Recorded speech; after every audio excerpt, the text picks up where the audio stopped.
Hey guys, nice to see you again so soon. It's me, Cynicalex, and today we're talking about the new event quest and the new dimension rifts that have been put into the game as part of a 7-day event. I'm really hyped about it. There's also an ISO 8 discount set change thing, so I want to discuss all of that. I'll lightly touch on the stuff in the store as well. There's a lot of it is new as well, so I'm very happy to see Netmarble continue to make not only new content for us, but tweaking existing content that is new, that comes around once in a while. Because it's really nice to just having recurring event after recurring event and just kind of rotating through all of them. There's so many rewards. I mean, we are getting these basically every single week nowadays, it seems. Always getting tokens, always getting an event shop. And then on top of all of that, we've got these new dimension rifts with new bosses. I'm super hyped for that. I know it's super easy, but man, I've been playing the Ebony Maw, Cull Obsidian / Corvus Proxima one for so long, and it's so nice to see these ones, and it fits so well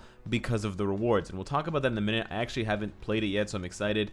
But I'm very happy to see new stuff, even if it's stuff we already know, we've already seen before. It's not technically brand new, but it's basically new, guys. It's so cool. So the new event quest, what is it? You got to clear 10 dimension rifts. You have to upgrade a card which synergizes. You have to use 100,000 gold, which is easy to do. Just either donate 100,000 gold in your alliance or reroll some ISO 8 sets, and it makes sense now because of the event. And then timeline, 5 participations, and 1 ISO 8 enhanced. It's 8 days of tokens, 50 tokens, so it's 400 tokens. You can grab yourself a tier 2 ticket. It's not the worst thing in the world, but I definitely think either the 5 and the 4 or the 6 is an amazing offer for you. The Mcron shards are maybe appealing because it's only 50 tokens for 100, but I would probably stay away from those because they're pretty easy to farm and you don't need them in that much abundance. It's kind of like Nightcrawler Archangel's uniform and some mastery upgrades, but it's not too bad. The uniform upgrade kits and the XP chips are nice, and you can get a boatload of them for 100 for only 250 tokens. And they also added Phoenix Feathers and Mcron crystals as well, which is really nice. So you can get a total of 250 for 250 tokens. So it's pretty nice. It's basically 1 token for 1 feather, and the same thing for crystals. They also upgraded the amount of gold that you get. 600,000 gold is actually not bad for a day's worth of tokens. It's a little bit low. I think if this was 1,000,000 gold, people would actually do it because it's like 1,000,000 extra gold per day for 8 days. That's 8 million extra gold. But then it would be better than this one, and they don't want to do that, of course. Also, if you multiply this out, this is a savings of 50 tokens. But in order to get this one, you actually have to purchase tokens. So we'll briefly talk about that, but I'm very happy to see them not only keeping the existing items in the event shop. This is so generous, but on top of that, they add new ones that are specific to the update. It's really nice to see thematic updates like this. It feels so X-Men themed. So much emphasis on Phoenix Feathers and Mcron crystals, and then they're just doing it even more in the event quest and Dimension Rift. As far as the actual shop sales go, we've got the new tier, the kind of slightly better tier 3 pack with 8,000 crystals instead of the original one that has 4,000 crystals. So just keep that in mind. Never ever ever purchase this one. It's terrible. Always if you desperately need the tier 3 materials, you get this pack here. The relay is actually even better than this, but if you can't get the relay for whatever reason, this is the next best option. It's 3,000 crystals less, and it's 100 biometric selector instead of the 50 million gold. So it's definitely worse than that 5th relay, but it's obviously less expensive because the 5th relay requires you to purchase the first 4 steps as well, which is like an extra, $110. But in terms of, overall value, this is still not the best tier 3 pack. Just wanted you guys to know that. But the ones in question that are out now for the X-Force related tokens are here. They both feature X-Gene selectors, which is actually quite nice if you're trying to work on Warpath or Nightcrawler. It's only 60, which I wish it was a bit more, but it's not a bad offer. It's, I think, slightly worse than the previous ones, but you do get the tokens and the crystals, so you can consider this, I would say, about a 6, maybe a 7 out of 10 in terms of value, given the items that you can exchange the tokens for. And if you're desperate for feathers or Mcron crystals, but just keep in mind that there's a cap on them, so if you don't have them now, you'll eventually get them. You can farm, 300 to 400 feathers a day, you can farm 100 Emcron crystals per day, so you'll get there eventually with enough grinding. I do think this one is too expensive. They need to add more to this. The 250 is nice, the 300, if they added 500 feathers, 500 Emcron crystals or something like that, if they added an extra 1,000 crystals, I think this would really be competitive. But right now I think this is like a 3 out of 10. It's really bad compared to other shop sales. Of course, guys, whenever I'm talking about shop sales, all of this assumes that you're already comfortable spending this kind of money in a mobile game. I know it's kind of ridiculous. Why would I spend $40 in this game when I can purchase God of War on PlayStation 4 for $40? Well, it's all about perspective, and it's all about how much money you have to spend and what you want to spend that money on. If you don't have a PS4, or you don't have any other game or any other pastime, any other hobby that you enjoy spending money on, maybe it makes sense for you. Of course, if you don't, though, that's fine. Both of these packs are worthless in that case, and just skip them. Also, briefly, we see the return of the Mega Upgrade Pack. This is a decent purchase. Now, you will see the same price with better rewards if you are VIP 10 or lower. It's the VIP offer. It's, I think, 4,400 crystals with a Mega Rank Up and a Mega Tier 2 and 2 million gold. So they basically took that VIP offer. It's the one that has, I'll show it up now on the screen, it's the one that has Thor as the kind of poster boy. That is a low VIP sale, but once you get past VIP 10, I think, or VIP 11, you will no longer see that, and you'll see a new VIP with Tier 2 materials like Black Antimatter and Chaos Nornstones, and I think it has like 9,900 crystals, and it's $105 or $110 Canadian. So this one is basically a worse version of that old VIP sale. I think it's okay. Again, if you're really desperate for a Mega Rank Up ticket, this is almost 2 Mega Rank Up tickets combined into one for $40, which is not bad because you can use that 2,200 for the Mega Rank Up when it goes on sale as part of the tiered sales. So it's pretty good, and you'll probably have at least 400 crystals saved up just from playing the game, daily logins, etc. Timeline battle. So if you're desperate for Mega Rank Up tickets, it's decent. Otherwise, I would either wait for the tiered sale and save up the 2,600 crystals, or wait for a relay that includes a Mega Rank Up ticket. Now moving on to the ISO 8 discount. For those of you that have characters with unoptimized ISO 8 sets. So for example, I know that the best ISO 8 set for Warpath is actually not Overdrive, it's actually Power of Angry Hulk, because he needs that juicy attack speed. Well, for a limited time, I can actually re-roll the set for 50% off, so instead of costing 10,000 gold, it's costing 5,000 gold, and it synergizes really well with the event in the shop, or the part of the event quest where you have to spend at least 100,000 gold. So you can go ahead and re-roll your ISO 8 sets, try to get them.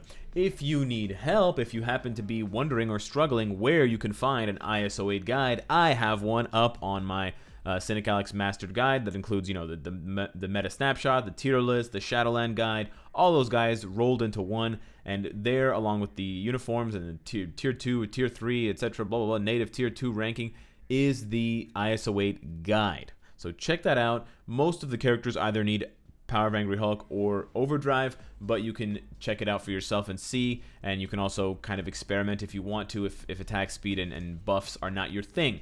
Finally, I really want to check this out. I'm way under capped on feathers and crystals because I've been spending them all. For those of you that are complaining that this quest is not that good because you are capped, you probably shouldn't be capped. I mean, at the very least, you can build up Warpath, so you should be doing that, so you should be spending your materials. On top of that, you have Deadpool's uniform, which costs feathers, and there's new X-Men and existing X-Men like Nightcrawler that you can unlock potential for, and then you can use Emcron crystals to upgrade their potential and get them up to level 70 if you have the BIOS. So I really don't think that many players should be capped. I mean, new players won't have all of the stages unlocked, all of the Epic Quest stages unlocked to farm these, so they shouldn't be capped. And then veterans, you should know by now how to spend your feathers and Emcron crystals so that you're not capped, especially after this update, especially when one of the characters is completely free to play. So it's a bit confusing to me to see people actually complaining about these rare resources. It's timed perfectly with the update given so many new mutants, so I just think it's wonderful. We're going to go ahead and use kind of a weaker team here because I just want to see how fun this is. and how challenging it is. I've never played this before. I don't know if the music is different or anything. I'm going to have to watch this back later when I'm editing to see what the music is like. But this is my first time. I'm curious. I don't think she has Ignore Dodge, though. So we start off in Quicksilver's. Look, I haven't played this Quicksilver mission in so long because, of course, he doesn't drop tier 3 materials. But yeah, he seems to have a pretty high dodge rate, so I'm not getting through too easily. But man, I remember when this initial fight was so difficult. Okay, he buffs. He goes into his next phase. Yeah. He needs a uniform, and he needs a new World Boss Ultimate stage. There we go. Okay, we killed him. Of course, it's not going to take very long. We got juiced out characters. There's Wanda. Nice. Cool little entrance. This is going to be a lot easier because I got the advantage. And there we go. It's super easy. Still very fun. I mean, guys, I can't tell you. Seeing new stages at all in any way is actually really awesome. And then we get tier 3 materials, which is dope. We get gold. We get clear tickets. Some people have also said that these bosses showing up now, the fact that they're making new World Boss Dimension Rifts may be giving us a clue that these bosses will get their uniforms and get their World Boss Ultimate stages added to Marvel Future Fight.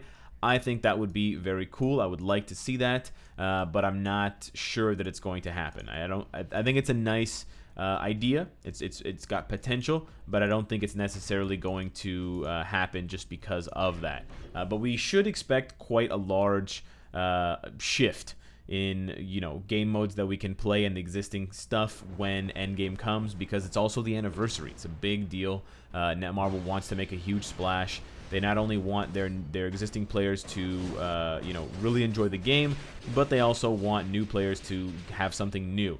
And so changing the UI, changing the way we play in some way, adding something new, that's going to entice people to check out the game because it's stuff that they've never seen before. And people may have heard of this game before and may not have liked it because of a certain reason. Something's missing or something's different or something is not the way that they like it.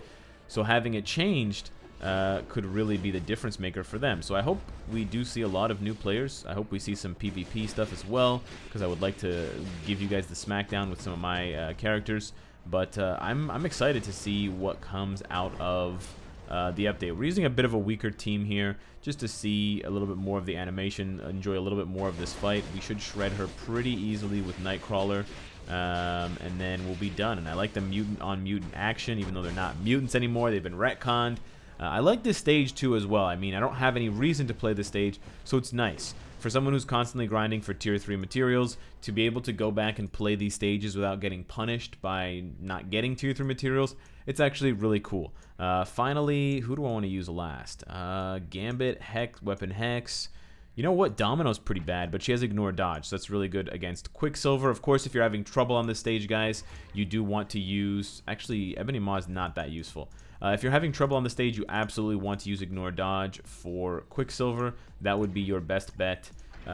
Scarlet Witch is not that difficult, but she takes less damage, I believe, from energy attacks if she's the same as her World Boss stage. So my suggestion is bring speed types with Ignore Dodge, because that way, or physical, sorry, I should say physical speed types with Ignore Dodge. So Domino's a pretty good example of that. Spider-Man 2099.